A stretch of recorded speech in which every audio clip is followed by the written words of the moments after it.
Welcome to the Honest Truth Podcast, where I allow everyone to speak their truth.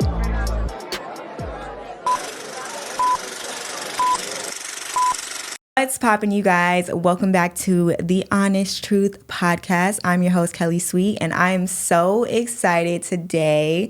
I have a special guest by the name of Jada Amore. Yes. Did I say Amore right? Yeah. Where did the Amore come from?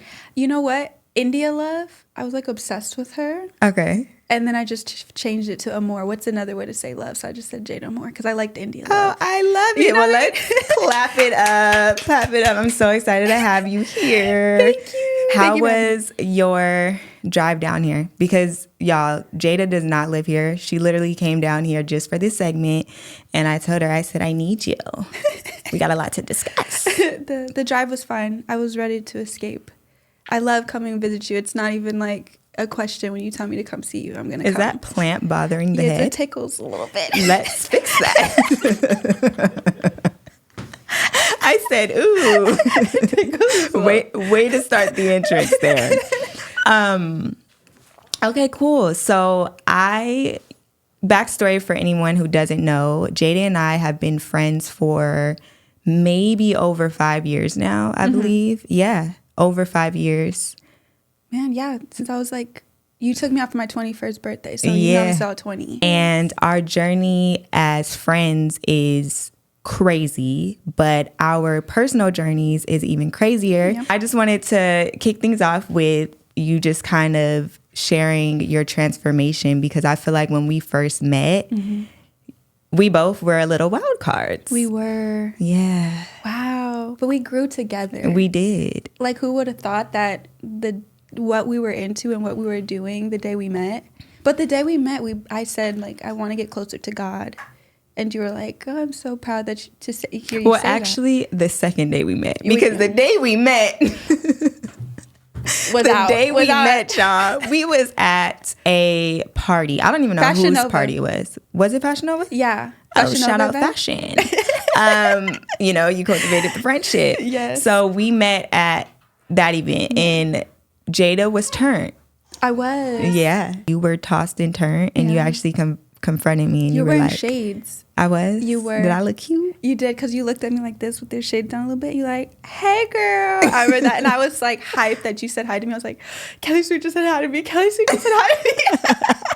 And I was like, you're so pretty. Yeah, like, you're so nice. Yeah. So do you remember how the connection grew from there? I don't even remember, but you wanted to do a YouTube video with me. And I was surprised because I was in so much drama. Like, I was dating a YouTuber who I was just going through so much drama. I just got into the wrong crowd of YouTubers, I feel like, at that time. And my reputation was just not looking good hanging out with them, Yeah. And I was surprised that I left that, like, group. And I was surprised that after all of that, you wanted to do a video with me. I think you said, like, I could just tell you were a good person. Yeah. And then we had a conversation, and I don't know. The rest is history. Yeah, I don't know. You liked me. Thank you. We just connected on a lot of levels. And I think one of the reasons why we really connected was because we were both kind of in a place where we were kind of far from God at the time. We were kind of just living our life how we wanted to live our life. Right. But we always knew, like, okay, at the end goal, like, here's the things that we want to pursue, or here's the things that we want out of a relationship or life or whatever it was. And I feel like that's where we connected. Right. So I want to dig deeper. A lot of people know you from OnlyFans. Right. The content that you had at that time, you were getting millions of views, billions of likes, blowing up because your body is bomb. Thank you. I mean, we can't lie. Yeah. Thank you. And, I just want you to really tell the girlies, like, what was that transformation like? The process of coming from all of the mess, all of the things that you were doing that that's not stuff that you wanted to do at that time. Right. Up to now. Okay, so I think even getting into that lifestyle, home life was a little chaotic, and I hope, like, my mom, like, love her, like I love my mom, but you know, she openly, you know, struggles with BPD or bipolar and things like that. And so growing up, I was the oldest, and I was just looking for, I don't know, like I had a hole in my heart because of just the inconsistency of what's going on at home. And then my dad was like in and out of my life. Like he would come in and then be gone for years, and it was just like so much inconsistency at home. And I think that when I moved to LA, like I just started gaining followers, and then I loved the attention, and it was just about me now. And what prompted you to move to LA? To get away from like the chaoticness at home. Like as soon as I turned 18, like I was like, I can't be here at home, you know, dealing with all of this. I need to breathe. And I left and moved to LA, and that was when my social media started to grow, and my following started to grow, and I never had, I feel like, just like all this attention. And again, I was also chasing whatever hole I had. Like I was trying to fill it with the likes and the follows, and just seeing that blow up was very addictive. And then also probably the money, because the amount of money, I mean, that's something we talked about, because at that time when I did meet Jada, the money in YouTube was like crazy. Right. So I could relate to just the transformation of like having to let, you know, a lifestyle go. Yeah. I'm sure was a big drastic change. Huge. So definitely moving out, and then you never had the attention. I came from a small town, so like having all that attention and getting money different ways, and going to these Fashion Nova events and hanging out with people that I didn't know I liked them, and I thought they had a big following, and now I have just as many followers, if not more than them, and we're all hanging out and being friends. It was just so addictive, and you feel so important. And it's hard to let go of that, you know, and then all these followers are, you know, thinking you are big, you know, and then you feel a little famous. It all gets to your head and stuff. And then I think I just got so drained very fast, very, very fast. I don't know why. I really feel like God was just calling on me to change, because so many people are still in that lifestyle and don't leave, because why would you leave? You're getting $10,000, $20,000, $30,000 a month. Why would you leave? Like, you know, one thing with like even OnlyFans is like once I started, I wanted more and more and more. Like it was never filling. I never felt full. Like I'm bringing in $10,000. I want $20,000. I'll do more for $20,000. And it's like, when is enough enough? Like when does it stop? So what was your like pivoting moment where you were like, was it always like, I don't want to do this, I'm just doing it for the money? Or was it, I actually want to do this? I think that, I don't know what I was even thinking, like moving on in life. Like, I think it was just whatever was coming my way, because I was so airheaded. Like, it's just like I had nothing in here. Like, whatever makes me feel happy and complete, and nothing, like, even when I stepped in that lifestyle, was not fulfilling. It was very, very draining. There was no love in it. No love. Like, who I was dating, like the YouTubers or whatever, like they didn't genuinely love me. I could feel that. It would be given to me and then taken away so fast. Money would be given to me, but then I felt like I was compromising morals, you know, or people were looking like, I remember one time walking down Hollywood Boulevard, and this guy recognized me from my OnlyFans, and he was just like, "Oh, you want to hop in my car and like sleep with you? Like, how much to pay for a night with you?" Oh like, my gosh, and what did you say? I was just like, dang, that's what people think about me, you know? Like, I'm doing OnlyFans, that's what people think about me, and is that who I am? Like, yeah. I was just like, what? And which it did, like, shock me when I did meet you and actually learning and seeing you, because it's like people could look at somebody on the outside and judge whatever they want to judge. Right. But once I actually got to know you as a person, I was like, wow, it don't seem like this girl is like this. And I feel like you probably felt the same way with me, because even like with my journey, not to, you know, I know you're going to get to the end of telling people. But even like with my journey with like doing YouTube, you know, like I started self-made on my own, but then you moved to LA, you know, you start collabing with people and stuff, taking in different energies and stuff.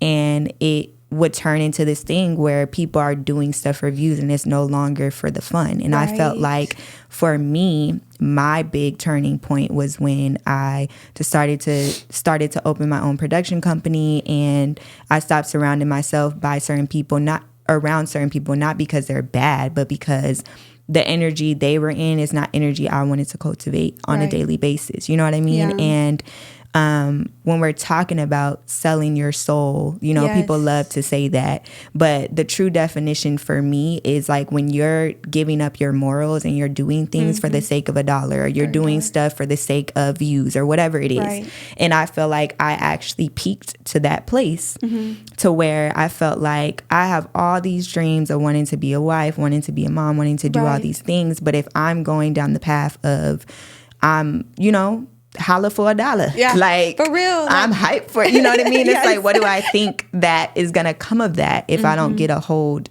of my life and how I want it to flow? That was beautiful, like beautifully worded. That's exactly how I felt. And you know what I just thought about is how I lived for people.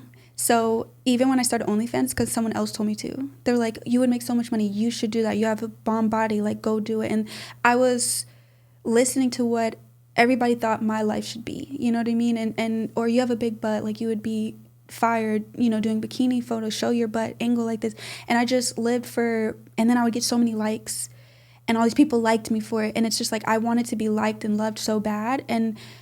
But I never felt full off of their love. Like I just didn't. And I came to a place really fast where I was getting burnt out because I felt good momentarily. Like that post felt good momentarily. The dollar feels good momentarily, but none of it is fulfilling. And that's when I knew very quickly, like I'm only going to find love in like the Most High, like in God.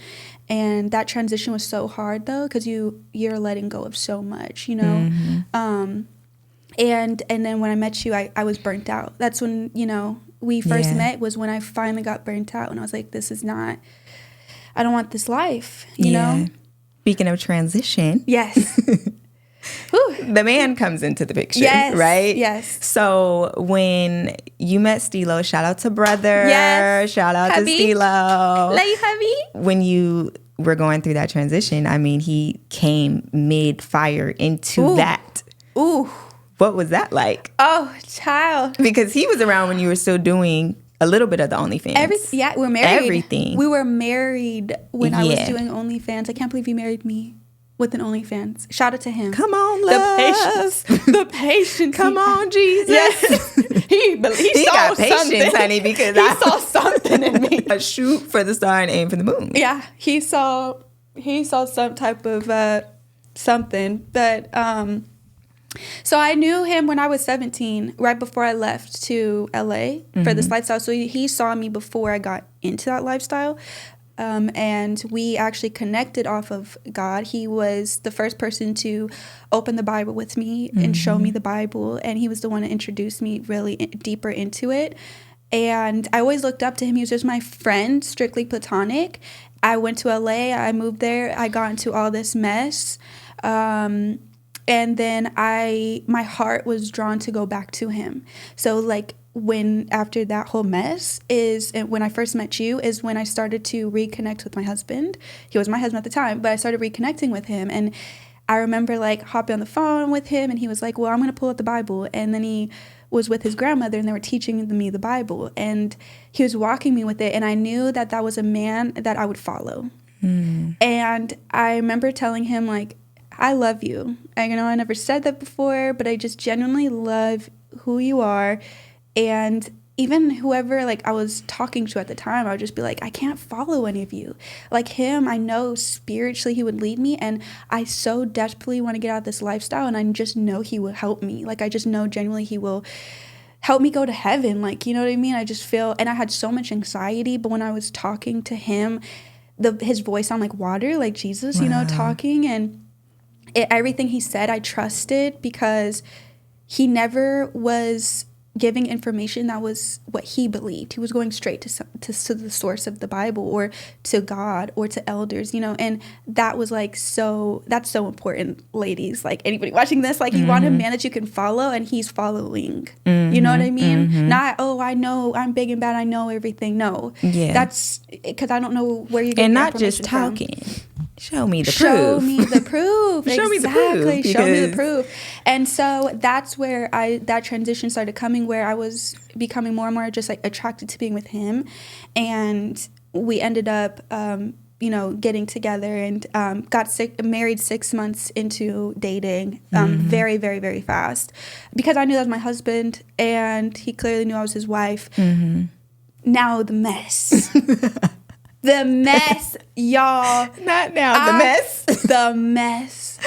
I know the mess. They don't know the mess. Can I tell you I got a reality check of how much was going on with me mentally? I couldn't get into wifey mode because I had so much trauma and damage to me that I caused to myself from those years of mess, of wilding, of dating, of being promiscuous, of honestly the biggest thing for me was having OnlyFans that all these men are paying me for me. So you as my man should glorify me. But he was trying the ego was giving high, exactly. I'm sure. And he was a man of God, so he was coming in and saying, hey, this is a mess. I have to wash you with the word, right? And I didn't like that he was trying to change me. I felt like that was controlling, but he wasn't trying to change me in the sense of anything bad. It was all so holy. Like just cleansing my mind of dirt and filth. Like one of our biggest arguments was I didn't believe that we should be waiting till marriage to have sex. We would fight about that. How is that bad? How is that a bad man that he's like, we should be waiting till we're married, right? And that would be an argument within our marriage. I felt like other women, if they want to do what they want to do, they want to date, and they should live together and get to know each other. He was like, no, they should court. And we would have arguments like this, and that's where it talks about not getting with an unequally yoked person. And I was the unequally yoked person. I do feel like when it comes to the subject of women feeling like, they have all of these expectations for the man or how they feel like the man should come. Like, I feel like your story is a perfect definition of the fact that we as women have to make sure that we are healing ourselves as well. Because although we can have a person that sees the good in us, sees the great in us, sees the potential of where we can be, it takes a level of you understanding where you're at and you humbling down and seeing where you're at and taking the steps to change for yourself. You know what I mean? And I think that's where things could get kind of wishy-washy with people because they do feel like, she's trying to control, or he's trying to control, because there are people out there who do try to do that, But I think discerning the difference is very important. And I think it's more of a deeper soul type of feeling that when you are in mess. Like, when you need to be pulled out of the darkness. You know what I mean? And I think as humans, it takes a level of us to humble ourselves and actually put in the work to do that. And personally, one thing I could say is, when you do get in a serious relationship, you do, with a great man, a lot of you that is like, is highlighted. Like, stuff be coming out. Ooh. Like, you be like, ooh, that was ugly. Ooh. Like, the way I'm talking to you is ugly. I can have all these expectations or thoughts or feelings of how I want a man to be, but how am I? Exactly. What am I doing? How am I talking? How am I treating? Am I respecting? Like, it all goes both ways. God did say he'll give us the desires of our heart, but at the same time, he never said it was going to be easy. No, totally. And I feel like people be giving up. They be like, he's perfect for the 6 months, and then now we're arguing about whatever it is. You know what I mean? It could be, to me, if 5 years down the line it ain't gonna matter, it ain't that deep. No, right. Like, so people be giving up too early. This generation, for sure. Yeah, this generation, because you see everything on social media looks better. You know what I mean? And that's the problem. And Michelle Obama said it, and I love that. She was just like, saying how I'll take 5 bad years. I think she said 5 bad years, 10 good years. And that's that helped humbled me, because just because it might be bad right now doesn't mean it's going to be bad. If I'm going to be married to you for 40, 50 years, okay, 5 bad years. All right. And it's crazy to think that years. Michelle Obama and Barack Obama went through it for, she said, like 10 years, I believe. Well, she hated him. And she hated him. And it's kids, like, Barack wouldn't have been Barack without Michelle. Right. And that's the crazy thing to think about. That's the crazy part. And if you do not feel like your marriage, like, is God divine, like, you know, is anointed, that you have a calling in this marriage that you could help bring the best out of each other. Like, just because I see you down in the dirt does not mean that I don't believe God's going to give me the power and the strength to make you the best man. Right. I believe that. And that's what I genuinely believe with my partner, where he could be at if he's down low, depressed, whatever. I believe that I'm supposed to be your wife. And I believe I'm gifted to help you. You're gifted to help me. Mm-hmm. He saved me a lot mentally. I would not be here today. I don't feel like to this capacity without him. And I believe that's why when I was trying to come closer to God, God put our paths back together, you know? And that's what it's really about. And I feel like this generation is kind of built on surface level things. Like, because we see like, oh, for Valentine's Day, this guy just bought the girl the Bentley, the flowers, the roses. And it's like so easy, you know, because I used to catch myself sometimes like, ooh. Yeah. Like, Valentine's Day is the highest day of breakups. It really is, because it's designed to we're looking at these people do all of these things for the moment. You know what I mean? And me and my husband actually had a conversation about this where we talk about everything. Like, with your partner, you should be able to, you know, talk about everything. And one of the things we discussed was Valentine's Day, holidays, like how we want to celebrate, what it's going to be for us. Yeah, that's and good. When we broke down Valentine's Day, you know, looking at other people, he mentioned like, how do we know what's really going on behind the scenes, for one, and for two, imagine being with a woman or with a guy who is going to highlight that one day when there's 365 days in a year. It's like, you should be looking at what your partner is doing on the daily basis. You shouldn't just be choosing a day like, this is the day I'm going to make you feel beautiful or special, or I'm going to make you feel handsome. It's like it's so surface level. Love, connection, and marriage is way deeper than that. If you're down bad, I'm down bad with you, but I gotta be the one to pull you up. Yeah. You know what I mean? But if I'm worried about, I'm gonna date him or I'm gonna be with him because he got the money, when the money's gone, then what? Then what you gonna do? Mm-hmm. Then what you gonna do? You know what I mean? It's like, you're gonna hop around to the next money. To the next you're gonna person. be hopping till you're 48. You're never gonna be satisfied. Yeah, and it's like the true connections are just thrown out these days. Yeah, I literally, I'm a esthetician and I have clients, and I have these two clients. This girl who's a client, she would bring in her boyfriend, wonderful man. Like, he wanted to lead. They're young, and I said, because she was stuck in this generational mindset where she was like, I want more and more and more and more and more. And I was like, you have a really great man you can grow with, you know. And I told them, I think you're gonna break up. And I think when you break up, you're going to appreciate him after you lose him. Because it'll take that. And guess what happened? Valentine's Day came around. She wanted more and more and more because that's what she sees on social media. And then they broke up, and he finally got burnt out and said, I had enough. And what us women will do, though, is when it gets to that point with the guy where they're like, you know what? You're never satisfied with me. I'm never enough. Because you're in a relationship where it's just all about you. Men can be the prize, too. You know what I mean? And that's humbling. Ooh. Don't nobody want to hear that. Men are the prize too. Don't nobody want to hear that. I'm gonna say it. Men can be the prize. I mean, my man is the prize. My man is the prize. But I also know I'm the prize. Yeah, both of us are the prize. And you know what I mean? Actively show each other that you're both the prize. Mm-hmm. You know, I let my husband know I appreciate you so much. The woman I am today and the way I speak and stuff is a lot of it has to do with you. And thank you for that, you know? And you have to say that. You have to, you know, humble yourself. And he humbles himself, you know? Men usually know, like, a lot of men in America are not really doing this anymore. But a lot of men, you don't hear men saying, like, oh, I'm independent without no woman. Like, they're not saying that. No. Like, they know that women can be the prize too, you know? And we should be showing that same care to each other. So all to say, though, with that story is that Valentine's Day, you know, that couple broke up, and then it took that for her to sit back and see that, you know, dang, I messed up. You know what I mean? And so you don't want it to get to that place, you know. But Valentine's Day really does destroy it. It destroys. The expectations. It's ridiculous. It's too much. The pressure. I'm glad I ain't a man, Jesus. I'm glad I'm not the man. What do you feel like your dating expectations, because we're both married, but like let's hop into the girlies that aren't, you know, there's a lot of people out here searching for the one.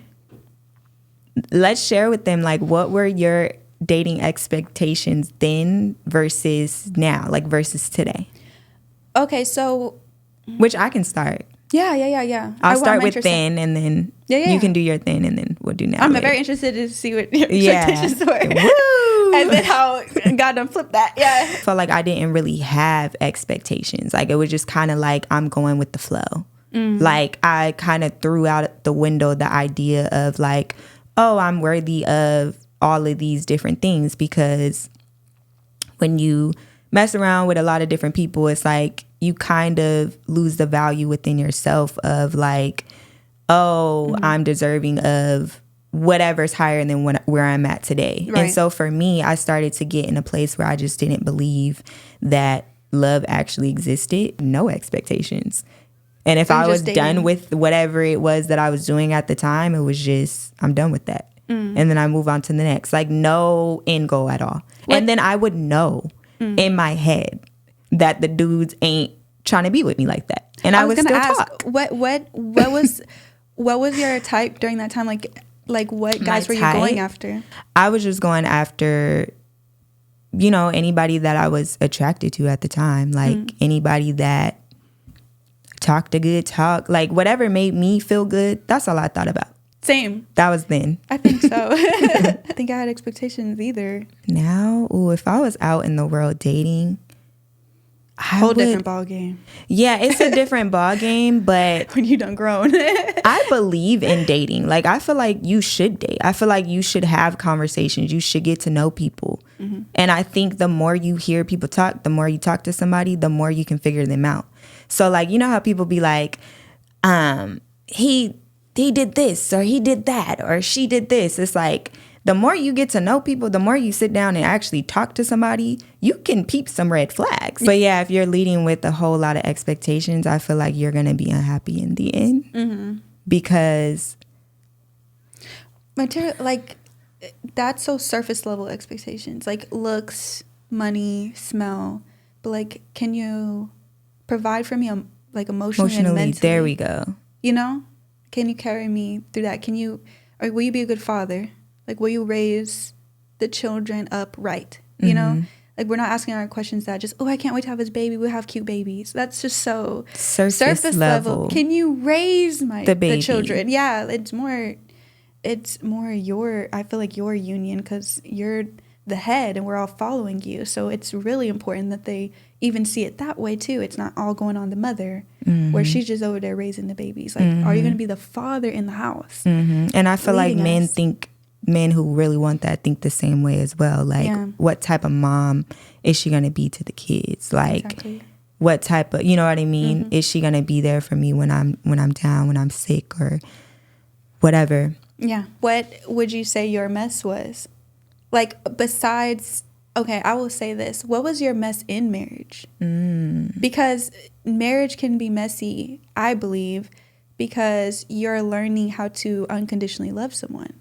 So do you have anything you want to give? Because I feel like we're talking about before marriage, but even the women that are married right now are watching this and may even want to leave their spouses. And there's supposed to be some mess in marriage as well. Like, you know what I mean? Yeah. I want you to go first. You want me to share mine? Yeah. Okay, so just like how we were talking about earlier, is just how I was not submissive.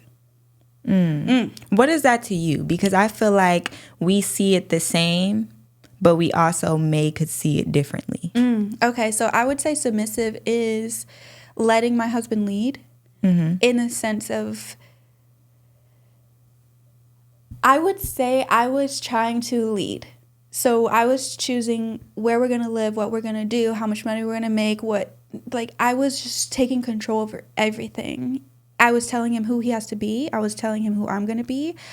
I was a nagging wife as well, because I was trying to make him into something. And what humbled me was when my marriage got messy and we separated. which I might go into later. Do people even know that? Because that was something that I have wanted to talk about with you on here. I didn't know if you were comfortable, but I'm like, the world knows that? I posted a video that went viral that we separated for a year. So when we separated, I got into my Bible, and I went back to Genesis, where it was Adam in the garden first. And then God humbled me of like, this is your husband's garden. Like, you know, you're his helpmate. So it's what I'm calling onto his life, and you're there to help, and you guys are growing together. And that doesn't mean I don't have my own callings of stuff. Right, or your own opinion on things. I'm trying to create, this is my garden. This is how we're going to do things, you know? I was like, this is how much money we got to make. I was trying to get us to live my same luxury lifestyles before. And then when we were separated, God was like, did I say that that's the lifestyle I wanted you to live? What if I want you in a more humbled environment, like a small farmhouse or just land? So how did you navigate through that process of like recognizing the controlling aspect that you had? And then how did you let that go? I went to therapy, because when we first separated, so just a tiny, tiny little backstory, is that you talked about this a little bit. So I thought my husband was the enemy, because I had to change so much. And I also felt like spiritually that when we got married, all this stuff was coming out of me that was ugly. And instead of like, oh, maybe I'm ugly, instead I was like, you're making me ugly. It's you. Like, I wasn't like this before. But why did you think it was him? Because like I didn't see this in myself until you came around. So when you leave, I won't have to see it anymore. And so you finally had a mirror moment where you was looking in the mirror at who you truly are. Yeah. Like, I was hearing stuff differently. Like, when he would say certain things, it would take me back to my childhood, which is why I had to touch on it a little bit. I was used to like explosive moods, right? Because you had a parent who, both parents are like this actually, but it's either a 10 or like, you know, depression, right? So it was explosive reaction. So when my husband would just say, hey, I don't like that you did something, I would hear, I hate you, like, you're the worst person ever. I would just hear this explosiveness. And I was just like, I could not hear things new, like at this level. And so I would raise my voice and be like, you're attacking me, this, and that. And he was like, no, I'm not. I'm literally just trying to explain it like this. I just couldn't handle, I don't know what's going, I didn't heal. You know, I didn't heal. And so I thought he was my enemy. You know, and now I'm yelling at him. I'm deeply insecure. I'm also have an ego. So I'm like, you know what? I think that I should be in a marriage where someone just accepts me for all that I am. I don't have to change, and I feel good about myself, and you love me 24/7. You're just giving me nothing but love and happiness. And I'm not feeling that way. I feel like, you know, I feel like I have to change too much. I have to be better. And maybe this is, I told him, and this is what a narcissist says, is like, this is who I am and I'm not going to change. And I would say that to him. This is who I am. And if you don't accept me, then I'm not for you. And so I got to a place where I was like, you're my enemy and you just need to get out. And he left. Like, I packed up all his stuff. I was like, leave.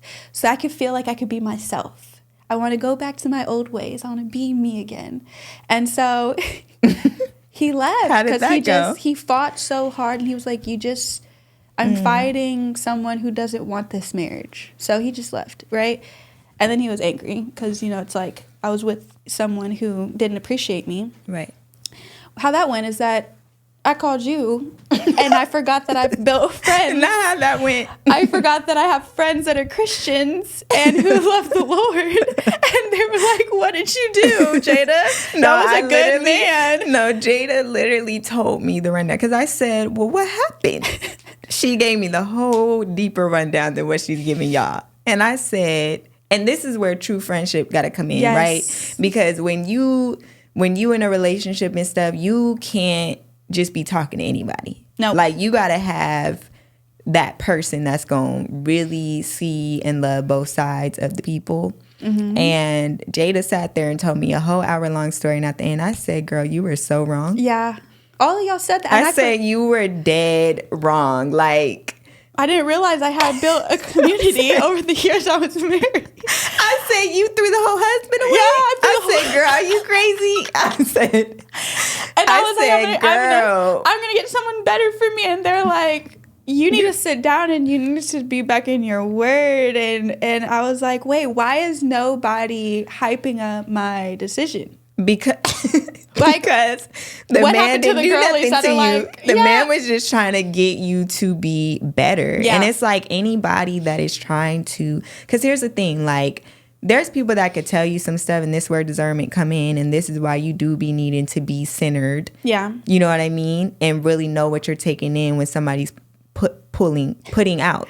Yeah. Because there is people who gonna tell you stuff and they could be hating or they could actually be your enemy, like for sure. Yeah. But then there is the people that God brings in your life that are actually there to help you. Yeah. Like if you get around people and every time you're around them, or if you're dating someone and every time you're around them you feel low, or each year you ain't growing, right? Or each time you know what I mean? It's like you have to pay attention to the people that you surround yourself with, friends, husband, whatever it is, and you can dictate the energy based off of that. Yeah.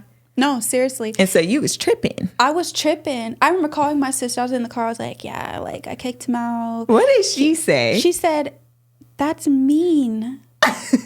I was like, Maya, no, listen. Like, I just feel like I could be myself again. She was like, where did he go? I was like, I don't know. I don't know where he's at. I was like, he could be on the street right now. I don't know. And she was just like, that's so mean. Let him come home. And I said, Jada, the old self. I said, the old self that you done worked on. You want to go back? And you know what I realized too? I couldn't go back. It didn't matter. Like I just couldn't go back. Not only did I have friends who love God and, wouldn't even want. They're not even at that lifestyle. You guys would be so disappointed in me. Like you guys were carrying me through all of that, and very instantly, like I just had no choice but to open my Bible because that's what all of you guys were doing, and you guys were all either married, getting married, or settling down and working on yourselves. And so now I'm put in that same position. So it is super important that your friendships are women that are trying to grow and are women that hold you accountable and will look at both sides. We're so used to women in today's generation that as soon as you have some drama about your man, they're just like, yeah, we hate him. Can I say that, speaking of something like mess? Yeah. Right? Mm-hmm. For me, this wasn't in the marriage because since I've been married, like Chris and I, we went through our mess before the marriage. And I'm happy that we were able to hash out whatever it was at that time before we cultivated the energy of what our marriage is like. One of my biggest things that I had to learn was look at the people that you're talking to, right? So if I'm deciding to come to you for advice on a person or a situation, like I better look at your life and be like, I want my life to be exactly like that. Right. Or I want my situation in that category to be exactly like that. And that was my problem. Yeah. Like I would be talking to people where it's like, I'm not even thinking about the fact that they don't even have dreams, goals, or visions to be married. Right. And your advice that you're going to give me is going to be totally different from what I need to be hearing. Exactly. And so that was something that I had to learn at the dating time and stage, which I'm happy that I was able to learn that then, was I had to really be careful about with who I'm sharing information with too.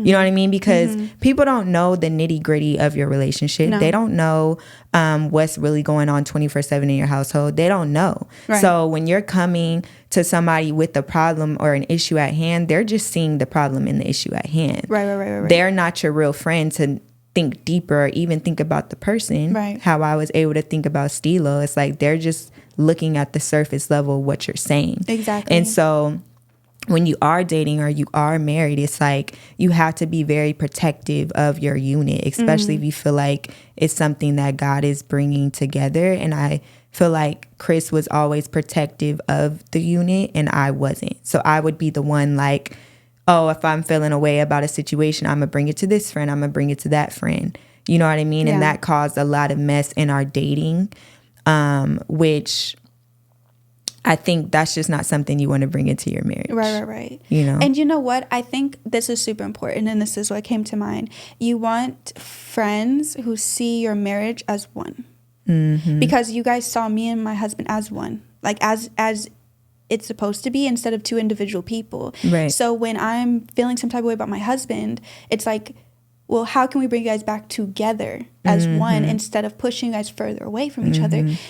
This is what I even tell people. It's like, it doesn't make you feel good to talk about your other half like this. No. Like, if I'm hyping you up about this anger you have to your man, that's not going to help you feel better. And genuinely, I don't want to keep seeing you sad. No. So how can I actually make you feel better? And how that is by uplifting your situation. Basically, you want friends that see your marriage as one, so that if you're upset with your partner, they're finding ways to bring you guys back together, you know, instead of drifting you guys apart. You know what I mean? So, I love that. Yeah. Okay, so last thing that I wanted to talk about for the day is, did you happen to see that video that Tyler Perry, he did an interview. I don't remember who he did the interview with, but in that interview, he was basically talking about 50-50. Like how if you have a good man and all he can do is pay the light bill. Right.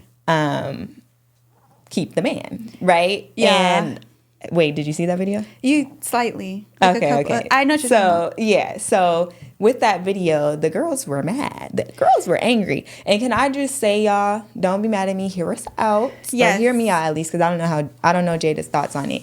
But I wasn't mad at the man. Well, I think I just like, what was that one guy who passed away recently? And he was like grilling women, like about their expectations. Yeah. Who was that? I think that what Tyler Perry was saying is that the expectations out of men and what women want today is only like, Kevin Samuels says is like only the 1% of men make that much money. And you guys want that. And if you want that, that's fine. But what are you bringing to the table? You know, and I'm not saying we were like, I was looking up so many statistics. What did you discover? I was just, okay, I don't want to jump all around because I could jump so much. But just, okay, so the expectations of women today who think that what the men in the 1% want is an educated woman that makes a bunch of money, because that's what they're saying. But that's not even what they want. Like, they want a submissive woman who lets them lead and lets them cultivate, you know, the relationship. So women that are coming in with this high education be like, I got master's degrees and all this stuff, and so I want a man that makes all this much money. It's actually kind of crazy because those men don't even want all of that. They just want a woman that they could actually like kind of teach how they want the household to go, and they have just different expectations. So you know what I feel about that though? In general, I feel like it's okay to have high standards. Like, you know, women say, you know, like, why? I mean, according to the video in the comments, a lot of people were like, well, why should I have to feed the baby, work the job, you know what I mean? Pump the gas. And then all he got to do is pay a light bill and like, you know what I mean? And I think it's okay to, like, that if that's not your expectation. Like, it's all right to have high expectations. I think the deeper message is, where are you at? Right? So if I'm in a place where I can't match the level of the man that's making $200 million a year, right? So I have an expectation that that's the type of man that I want. But it's like, am I matching the lifestyle of that expectation? Yeah. I think that's the message. Yeah.